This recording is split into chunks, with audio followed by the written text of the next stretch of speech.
সাধারণভাবে তাকালে বাংলাদেশের একমাত্র সমস্যা ব্যাটিংয়ের দুর্বলতা বলেই মনে হবে। শেষ ম্যাচগুলোতে বাংলাদেশের টপ অর্ডার ব্যাটাররা যেভাবে পরাস্ত হয়েছেন সেটাই হওয়ার কথা।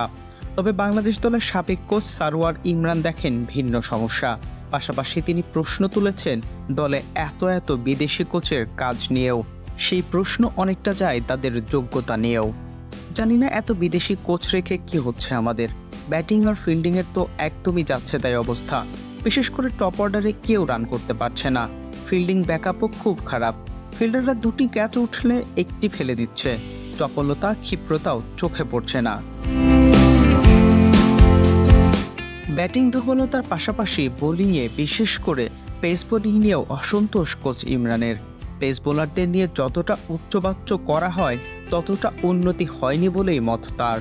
দাবি করলেন বোলিংয়ের কিছু ডেভেলপ হয়েছে, কিন্তু প্রত্যাশিত ও কাঙ্ক্ষিত উন্নতি হয়নি। ভারতীয় পেসাররা 1 ফুট 1.25 ফুট সুইং করিয়েছেন, আর আমাদের কারো বল 1 ইঞ্চিও সুইং করলো না। ভারতীয় বোলাররা ভর করে সুইং করালো, আর আমরা সকালের উইকেটেও এতটুকু মুভমেন্ট পেলাম না। আমাদের 3 পেসারের কারো বল এতটুকু সুইং করলো না, এমনি জোরে বল করলো।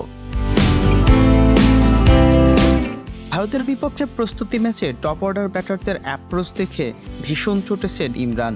তার মনে হয়েছে আর্শদীপ সিং, জাসপ্রীত বুমরাহ, মোহাম্মদ সিরাজ ও হার্দিক পান্ডিয়ার বিপক্ষে বাংলাদেশের ওপেনার ও টপ অর্ডার ব্যাটসম্যানরা রীতিমতো ভয়ে খেলেছেন। রাজবুল সাগর, স্পোর্টস মিরর।